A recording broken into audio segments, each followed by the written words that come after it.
दोस्तों नमस्कार। स्वागत है आपका हमारे YouTube मंच पर।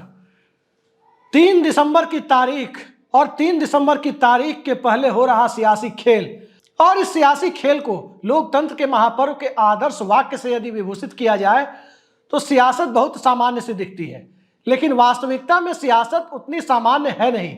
दरअसल मौजूदा दौर में सियासत का जो स्वरूप है, राजनीति जिस दिशा में जा रही है, हिंदुस्तान को जिस तरह से चलाने की कोशिश हो रही है, और चलाने के उस दौर में, इस प्रक्रिया के दौर में जहां व्यक्ति ही सत्ता, व्यक्ति ही संस्थान, व्यक्ति ही संविधान, व्यक्ति ही संसद, व्यक्ति ही एस्ट्रोनॉट, व्यक्ति ही वैज्ञानिक, व्यक्ति ही तेजस में उड़ने वाला डिफेंस का जानकार, सब कुछ जब व्यक्ति ही हो जाए तो कहीं ना कहीं व्यक्ति के साथ साथ अलग अलग शब्द अलग अलग असफलताओं के साथ जुड़ते हैं। तो चाहे चुनाव आयोग किसी को नोटिस दे दे, चुनाव आयोग कुछ भी कर दे, लेकिन जो जनता का आयोग है वो उस जनता के आयोग में हिंदुस्तान बदलता हुआ दिख रहा है। इस प्रकार बदलता हुआ दिख रहा है कि दक्षिण भारत की 130 लोकसभा सीटों को देख लें, महाराष्ट्र की 48 लोकसभा सीटों को देख लें, बिहार और बंगाल की 82 लोकसभा सीटों को देख लें,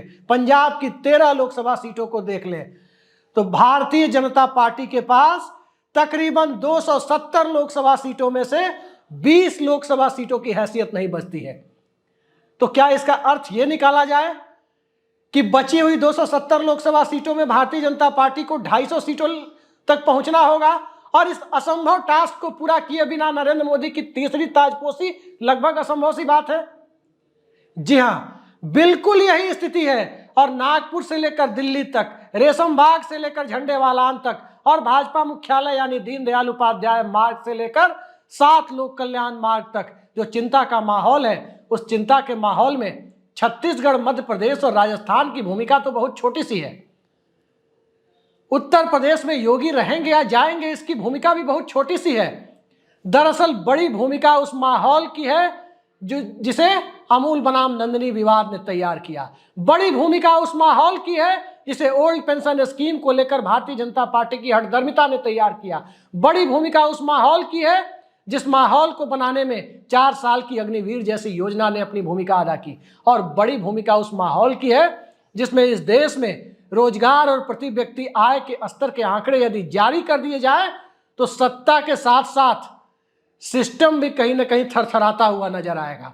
और जिस थरथराहट को, जिस कंपन को महसूस करने की स्थिति में अभी सिर्फ सत्ता और सत्ता में बैठे हुए लोग हैं, आम जनता के ऊपर से भी यदि आंकड़े सामने आ जाए तो हिंदुत्व की खुमारी को उतरते देर नहीं लगेगी।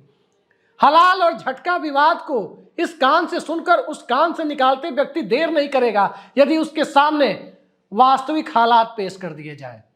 वरना कौन सोच सकता था कि इस देश में अडानी के ऊपर कोई सवाल उठाए और उसके खिलाफ सीबीआई की हिम्मत एफआईआर करने की भी ना हो। सीबीआई सिर्फ पीई यानी प्रिलिमिनरी इंक्वायरी के नाम पर खाना पूर्ति करती दिखे, जो आज उसने किया है महुआ मोइत्रा पर। सवाल महुआ मोइत्रा भी नहीं है, सवाल दरअसल मोदी शाह की वो सत्ता है जिसने ना तो संघ की हैसियत रहने दी, न भारतीय जनता पार्टी को इस लायक छोड़ा कि भारतीय जनता पार्टी इस देश की चुनावी मशीनरी में एक पार्टी के तौर पर अपनी भूमिका निभा सके। भाजपा के अध्यक्ष जब पार्टी के संसदीय दल के नेता को देवताओं का देवता कहकर संबोधित करने लगे, किसी राज्य में जाकर चुनावी सभा में वोटर से यह कहने लगे कि यदि भाजपा हार गई, ऐसा कोई काम ना करे जिससे नरेंद्र मोदी के आशीर्वाद से राज्य की जनता को वंचित होना पड़े। कर्नाटक ने खुद को वंचित करना मंजूर किया, छत्तीसगढ़, मध्य प्रदेश, राजस्थान ने वंचित करना मजबूर किया या नहीं किया, यह 3 दिसंबर को पता चलेगा। लेकिन इस देश के मिजाज ने हिंदुत्व की उस सियासत से खुद को वंचित करना जरूर मजबूत किया जिसमें हिंदुत्व के दायरे में हिंदुओं के अलग अलग तबकों की सामाजिक और आर्थिक हैसियत का कोई लेखा जोखा न तो यह सरकार रखना चाहती है, न ही यह सरकार देना चाहती है। सरकार को हिंदू चाहिए वोट के लिए, भाजपा को हिंदू चाहिए नारेबाजी के लिए, सियासत को हिंदू चाहिए सत्ता और कॉरपोरेट के घालमेल को की यथा स्थिति को बनाए रखने के लिए। लेकिन इस देश के हिंदू को क्या यही हिंदू चाहिए? इस देश के हिंदुओं को, इस देश के बहुसंख्यकों को क्या वही हिंदुत्व का दर्शन स्वीकार है जिस हिंदुत्व के दर्शन के आश्रय इस देश में आम आदमी की हैसियत को न कारखाने की तूती जैसा बना दिया जाए। व्यवस्था उसी दिशा में जाती हुई दिख रही है। अन्यथा कौन सोच सकता था कि आरक्षण की समीक्षा को लेकर आक्रामक बयान देने वाले मोहन भागवत बिहार के चुनाव के बाद भी नहीं संभले, और तब भी उन्होंने कई बार आरक्षण के अस्तित्व को लेकर, आरक्षण की प्रथा को लेकर अलग अलग फोरम पर अपने तरीके से बहस को जन्म दिया। और जब उसी बहस को आगे बढ़ाते हुए बिहार के मुख्यमंत्री नीतीश कुमार ने न सिर्फ जाति गणना कराई, बल्कि आरक्षण की उस पूरी बहस को एक ऐसी दिशा में मोड़ दिया जिस दिशा से भारतीय जनता पार्टी को अब न तो कोई पीछे हटने को कह सकता है और न ही भारतीय जनता पार्टी का चुनावी हिंदुत्व, आरएसएस का सामाजिक और आर्थिक दर्शन उसे आगे बढ़ने के लिए प्रेरित कर सकता है। यानी जो स्टैंड स्टिल पोजीशन में आरएसएस और बीजेपी है, वो स्टैंड स्टिल पोजीशन यथास्थिति और यथास्थितिवाद क्या मौजूदा दौर में सियासत की नियति बन चुकी है? क्या हिंदुस्तान का समाज इसको स्वीकार करने के लिए तैयार है?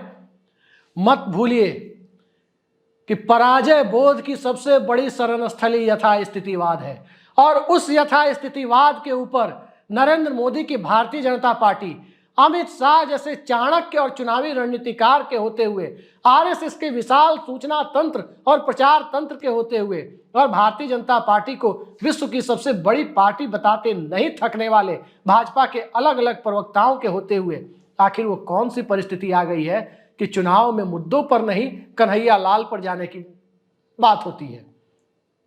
चुनाव में मुद्दों पर नहीं बल्कि चुनाव में महादेव ऐप को महादेव से जोड़ने की बात होती है, बजरंग दल को बजरंग बली से जोड़ने की बात होती है। और जब इन सारे सवालों के बीच पेट्रोल पंप पर नरेंद्र मोदी की तस्वीर दिखती है तो लोगों को 100 रुपए के आसपास का पेट्रोल और डीजल भी याद आता है। सत्ता सिर्फ क्रेडिट नहीं ले सकती, बल्कि सत्ता को तमाम तरह की असफलताओं का भागीदार भी खुद को बनाना पड़ता है, चाहे वो खुद को बनाना चाहे या ना बनाना चाहे। सत्ता को दरअसल इस देश में जो हालात हैं, उन हालातों के बीच यदि पुलवामा के बाद की सर्जिकल स्ट्राइक का क्रेडिट लेने के लिए आगे बढ़ते हुए दिखाई देने की सियासी हैसियत में जाना पड़ता है, तो 700 किसानों की मौत जो किसान आंदोलन में हुई, उसकी जिम्मेदारी भी अपने ऊपर उठानी पड़ती है। सत्ता को इस दौर में, डिमोनेटाइजेशन के बाद के दौर में, जीएसटी लागू किए जाने के बाद के दौर में असंगठित क्षेत्र के टूटने और संगठित क्षेत्र के अंदर भी रोजगार के न होने की परिस्थितियां पैदा होने जैसी आर्थिक नीतियों को बनाने के लिए उसकी जिम्मेदारी को भी वहन करना पड़ता है। अब वो दौर नहीं रहा कि देश के वित्त मंत्री पद पर बैठा हुआ व्यक्ति या बैठी हुई महिला ये कहे कि मैं प्याज नहीं खाती तो मुझे प्याज की कीमतों के बारे में नहीं पता है। हिंदुस्तान में जो प्याज नहीं खाते उन्हें भी प्याज की कीमतों के बारे में पता लगाना पड़ता है। और हिंदुस्तान की मस्जिदों में, हिंदुस्तान के मौलानाओं से टोपी स्वीकार नहीं करने वाले लोग जब पूरा देश देखता है कि गल्फ कंट्रीज में जाकर मस्जिदों का दौरा करते हैं, तो जिस प्रकार के कुत्सित मानसिकता वाले हिंदुत्व को चलाने की कोशिश होती है, आंखों के सामने सब कुछ झलक जाता है। और उसी दौर में रेलवे की वैकेंसी 6 साल तक नहीं आती। हिंदुस्तान का सबसे बड़ा एम्प्लॉयर, सबसे बड़ा नियोक्ता संगठन जिसमें तकरीबन 14 लाख लोगों के काम करने का स्पेस है, उसमें वैकेंसी आए हुए 5 से 6 साल हो जाता है। चुनावी साल में वैकेंसी आती है और बहाली होते हुए तो होते 3 से 4 साल हो जाते हैं, तब भी बहाली पूरी नहीं होती। सिर्फ केंद्र सरकार में 10 लाख से ज्यादा वैकेंसी खाली है। इस बात को DOPT minister doctor Jitendra Singh संसद में स्वीकार करते हैं। सत्ता बाकी चीजों को स्वीकार करे ना करे, सत्ता अपनी असफलताओं को सफलता की चाशनी में लपेटकर पेश करने की कोशिश करे, लेकिन दुनिया का कोई भी लोकतंत्र जिसके 60% के करीब लोग, यानी 140 करोड़ लोगों में 81 करोड़ लोग 5 किलो राशन की सरकारी इमदाद पर जिंदा रहने की हालत में पहुंच जाए, और सत्ता उस 5 किलो राशन के हालात तक पहुंचाने के लिए उसकी जिम्मेदारी वहन करने के बजाय उसका ढोल पीटने में लग जाए, तो लाभार्थी चेतना को न्यूट्रलाइज करने के लिए कभी गहलोत की लाभार्थी चेतना भी आएगी तो कभी केजरीवाल की लाभार्थी चेतना भी आएगी। और इन सबके ऊपर चैंपियन की भूमिका में वो लाभार्थी चेतना भी आएगी जिसमें सीधे 15 लाख रुपए तो वादे करने के बावजूद जुमला करार दे दिया गया, लेकिन 94 लाख परिवारों को एक राज्य में 2-2 लाख रुपए गरीबी रेखा से ऊपर आने के लिए देने का संकल्प भी आएगा। विधानसभा के अंदर किया गया संकल्प आएगा जिससे सरकार मुकर नहीं सकती, तो उस दौर में लाभार्थी चेतना की जरूरत क्या है, और उस दौर में लाभार्थी चेतना की जरूरत यदि क्या है और कितनी है, इस पर जाकर मामला टिकता हुआ दिखता है। तो जरा क्षेत्रीय आधार पर भी चुनावी राजनीति को एक नए सिरे से, एक स्थापित सिरे से देखने की कोशिश भी करनी चाहिए। और ये इस स्थापित सिरे की बात करें तो दक्षिण भारत, महाराष्ट्र, बिहार, बंगाल और पंजाब, इनकी 270-72 के आसपास की सीटों का जिक्र तो मैंने कर दिया कि उसमें भारतीय जनता पार्टी 20 सीटों की उम्मीद नहीं पाल रही है। लेकिन जो बची हुई आधी सीटें हैं, यानी 272 के आसपास की सीटें, उसमें भारतीय जनता पार्टी खुद को कितनी उम्मीद पाल रही है। उत्तर प्रदेश की 80 लोकसभा सीटों में 64 बीजेपी के पास है। लेकिन क्या उत्तर प्रदेश के हालात ऐसे हैं? 3 दिसंबर के बाद योगी आदित्यनाथ का नेतृत्व इस हालात में है कि नरेंद्र मोदी की सियासी बिसात को, उनकी तीसरी ताजपोशी को सफलतापूर्वक सुनिश्चित करने के लिए कोई कदम उठाए, या नरेंद्र मोदी की चुनावी रणनीतियों को सैबोटाज करते हुए भावी नेतृत्व के लिए, जिस नेतृत्व के एक दावेदार कथित तौर पर योगी आदित्यनाथ भी है, उसकी भूमिका का पुनर्निर्माण भी करता दिखे। खतौली का नतीजा लोगों ने देखा, पश्चिमी उत्तर प्रदेश के खतौली का भारतीय जनता पार्टी का बाजा बज गया। पूर्वी उत्तर प्रदेश में घोसी का चुनावी नतीजा लोगों ने देखा, भारतीय जनता पार्टी का बाजा बज गया। जाति जनगणना का शोर इसी दौर में शुरू हो गया। ओबीसी समाज से आने वाले उप मुख्यमंत्री केशव प्रसाद मौर्य अयोध्या के दीपोत्सव से लेकर कई कैबिनेट बैठक तक और कई समारोहों तक न तो उनकी पोस्टर दिखती है, न ही उनकी उपस्थिति दिख रही है। और उस हालात में यदि शिवराज सिंह चौहान के सामने भी 3 दिसंबर को भूतपूर्व मुख्यमंत्री का टैग लग गया, तो ओबीसी गणना के दौर में ओबीसी वर्ग के सामाजिक रूप से सबऑल्टर्न राइट जिसे कहते हैं, उस उत्थानवाद के दौर में, उस उत्थानवाद के नैरेटिव के दौर में यदि भारतीय जनता पार्टी के 10 मुख्यमंत्रियों में 3 दिसंबर के बाद एक भी ओबीसी चेहरा नहीं दिखा, तो फिर नरेंद्र मोदी और अमित शाह की सियासत टिकती कहाँ है?